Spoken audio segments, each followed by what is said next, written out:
Hashize imyaka irenga 172 itorero ry'Abadiventiste rishinzwe ku isi.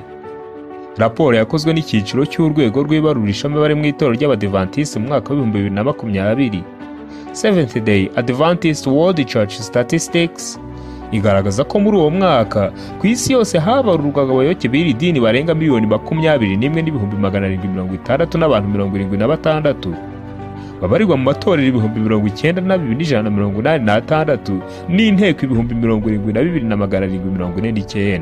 Imyaka isaga 159 irashize kandi iri torero rishyizeho urwego rwaryo rukuru ku isi, General Conference, rufite icyicaro ku mugabane wa Amerika mu mugi wa Silver Spring wo muri Leta ya Maryland muri Leta zunze ubumwe za Amerika. Kuva urwego rwashingwa, abarenga 16 bamaze gusimburana muri manda zirenga 20, batorerwa inshingano zo gukora nk'abarihagarariye ku isi. Mu gihe kuri ubu isi yose itegereje ikigiye kuva mu matora y'inteko rusange muri session ya 61, session iteganijwe kuva ku itariki ya 6 kugeza ku ya 11 Kamena uyu mwaka, ikazabera St. Louis muri Leta ya Missouri.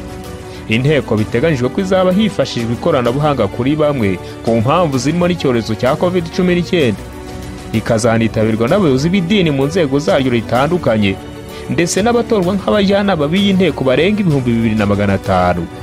Mu kiganiro cyacu cy'uyu munsi turibanda ku mateka n'imikorere y'inteko rusange y'itorero ry'Abadiventiste, Adventist General Conference, imikorere y'uru rwego n'uruhare rwarwo mu iterambere ry'idini, amateka n'uruhare rw'abatorewe kuyobora iyi nteko kuva yashingwa mu mwaka wa 1863, imiterere n'uburyo bw'amatora mu ishyirwaho ry'umuyobozi mushya. Muri iki kiganiro kandi turagaruka ku matora y'inteko ateganijwe muri session yayo ya 61 izabera muri Leta ya Missouri.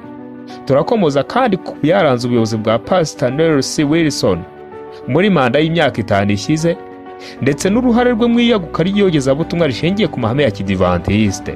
Nitwa Israel Tuyyiringire, iyi ni Mbere ya TV, tubahaye ikaze.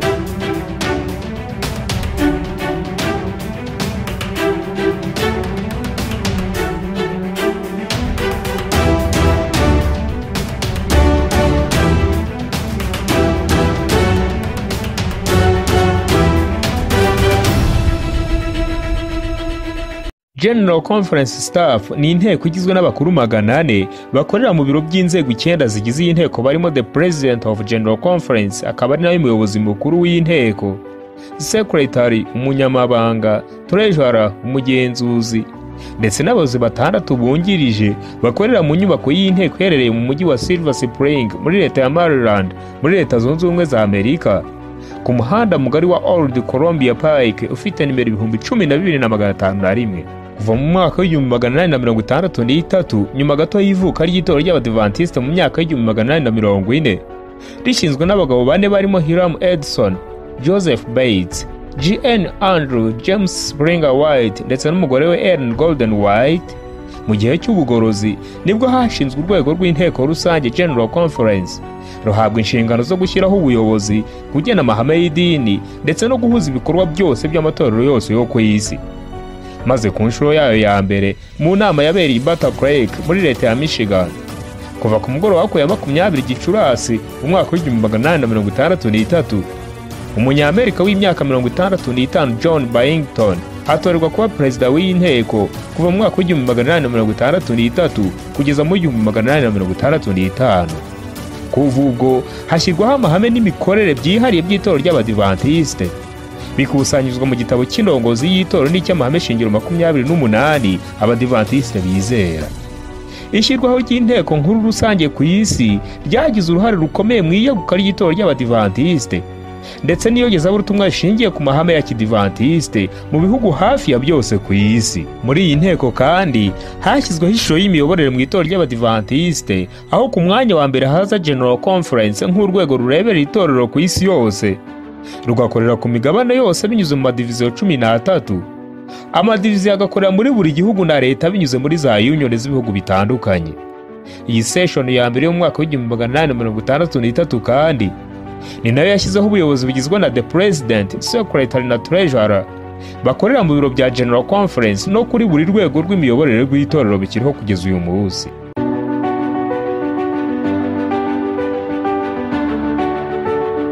Kuri ubu iri torero riza ku mwanya wa 12 mu kugira abayoboke benshi ku isi, rikaza ku mwanya wa 6 mu kugira abayoboke henshi ku isi, aho rifite abayoboke mu bihugu na leta birenga 215. Igihugu cya Brazil nicyo kiza ku mwanya w'imbere mu kugira Abadiventiste benshi ku isi, aho mu mwaka wa 2004 cyabarirwaga abarenga 1,300,000. U Rwanda ni igihugu cya 11 mu kugira umubare munini w'abayoboke b'idini y'Abadiventiste, aho mu mwaka wa 2004 rwabarirwaga abarenga 376 n'abantu 60. Rukaza inyuma ya Zambia iri ku mwanya wa 10 n'abayoboke barenga 471 n'abantu 95. Iki gihugu cya Zambia kandi ni nacyo gihugu cyonyine ku isi cyobowe n'umuyoboke ukomeye w'idini y'Abadiventiste, President Hakainde Hichilema, wabaye perezida w'iki gihugu kuva mu mwaka wa 2021 nyuma yo gutsinda amatora y'umukuru w'igihugu muri uwo mwaka. President Hakainde yabatijwe na Pastor Hamilton Murendema, abatirizwa muri Lusaka mu mwaka wa 2019. Kuva ubwo kimwe n'umugore we Mutinta Hichilema baba bahindutse abayoboke b'iri dini bakomeye. Ibihugu birenga 50 byose bibarirwa umubare muto cyane w'Abadiventiste, aho 45% byose bifite imibare y'abayoboke bari hagati y'umwe na 70 mu gihugu cyose. Mu gihe mu mwaka wa 2004 ibihugu na leta nka Djibouti, Somalia, Vatican City, Western Sahara, Monaco, Syria, Yemen, Saudi Arabia, Brunei, Bhutan, Monaco na Maldives nta Mudiventiste n'umwe wahabarizwaga.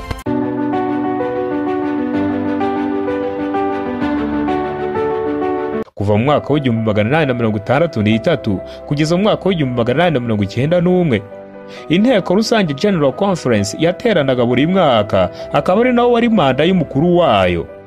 Kugeza ubwo muri session yo mu mwaka wa 1891 yatoye ihame rya manda y'imyaka 2, riza kuvugurwa mu mwaka wa 1905 hashyirwaho manda y'imyaka 4.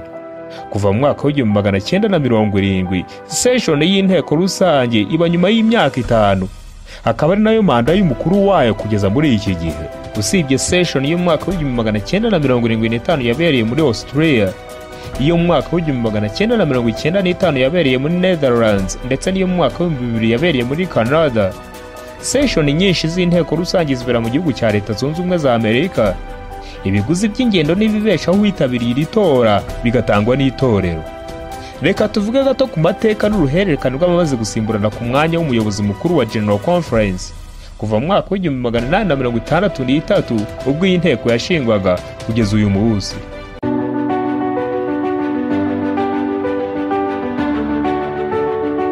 Ku ikubitiro, John Byington, umugabo wavutse mu mwaka wa 1978 agafa mu mwaka wa 1887, niwe watorewe kuyobora General Conference ku nshuro ya mbere.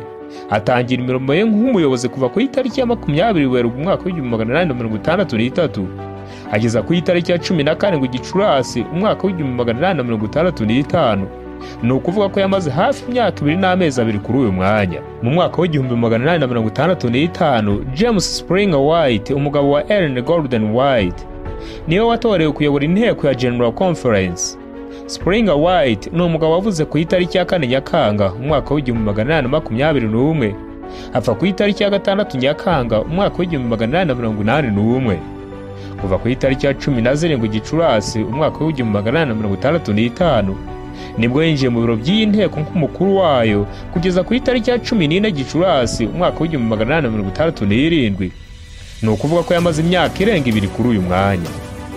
Mu mwaka wa 1867 John Navans Andrews, umugabo wavutse ku itariki ya 22 Nyakanga agapfa ku ya 21 mu 1883, niwe watorewe kuyobora General Conference kuva mu mwaka wa 1867 kugeza mu mwaka wa 1869. Amara imyaka 2 kuri uyu mwanya. Kuva mu mwaka wa 1869 kugeza mu mwaka wa 1871 James Springer White yongeye gutorerwa kuyobora General Conference amara indi myaka 2 kuri uyu mwanya. George Idobata, umugabo wavutse mu mwaka wa 1834 agapfa mu cya 1918, niwe watorewe kuyobora General Conference kuva mu mwaka wa 1871 kugeza mu 1874. Amara imyaka 3 kuri uyu mwanya. mu mwaka wa 1874 ku nshuro ya gatatu James Springer White yongeye gutorerwa kuyobora General Conference. Ageze mu mwaka wa 1880, ni ukuvuga ko kuri iyi nshuro yamaze imyaka 6 kuri uyu mwanya. mu mwaka wa 1880 George Bata yongeye gutorerwa kuyobora General Conference. Ageze mu mwaka wa 1888 amara indi myaka 8 kuri uyu mwanya.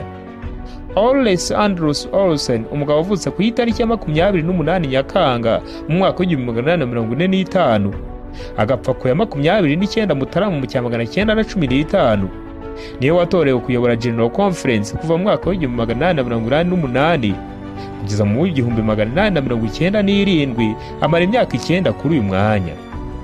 mu mwaka wa 1897 kugeza mu 1901 George A. Irwin, umugabo wavutse ku itariki ya 17 Ugushyingo mu 1844 agapfa ku ya 23 Gicurasi mu 1913, niwe watorewe kuyobora General Conference amara imyaka 4 kuri uyu mwanya.